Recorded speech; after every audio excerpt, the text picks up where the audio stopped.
Okay, so ancient penis spikes for Wednesday, and what was it for Thursday again? Complete urinary implosion.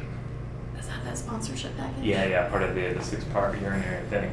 But this one should be good. Okay. Because it's not explosion, it's implosion. So this is the whoosh and then in. Does that mean like actual like flesh will like rip apart? Oh yeah. Yeah. And urine will spurt. The whole 9 yards, and then everything just rushes back in again, and you just can back to a singularity. Oh man, do you think we can get some slow-mo video on that? Yes, yeah, I think there's some Soviet footage we can use on Cool. that. Okay. All right, I'll leave you to it.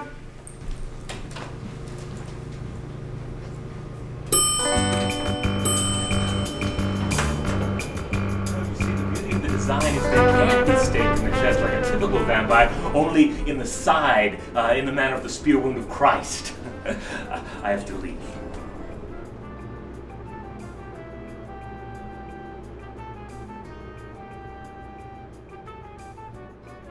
Welcome to the Information Elevator.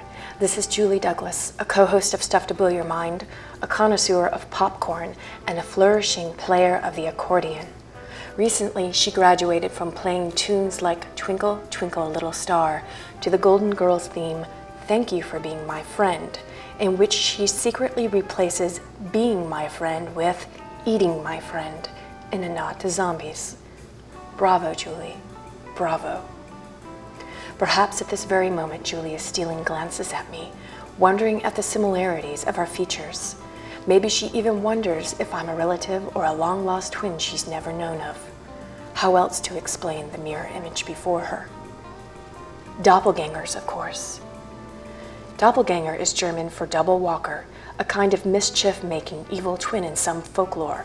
But more broadly, it's the idea that somewhere in the world there exists a person who looks just like you. So am I really Julie's doppelganger, or is Julie finally losing her tenuous hold on reality? Let's explore. We live in a closed system in an infinite universe, like a snow globe with its glass boundaries melting into infinity.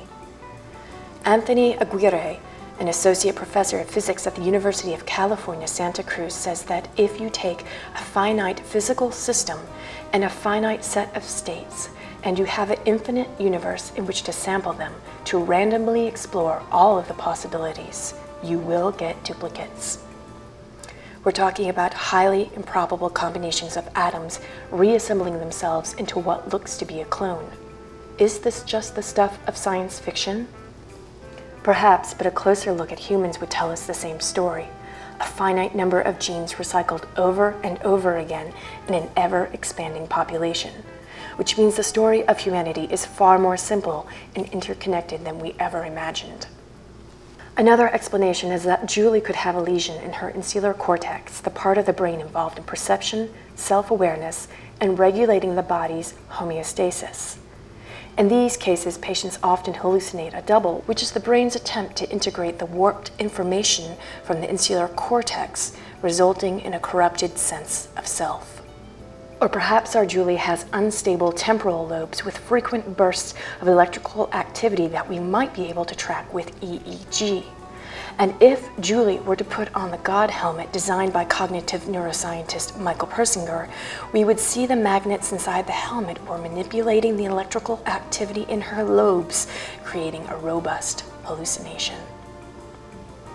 In some cases, people develop a strong affinity for their doppelganger, a reassuring and comforting presence in this ever-expanding universe.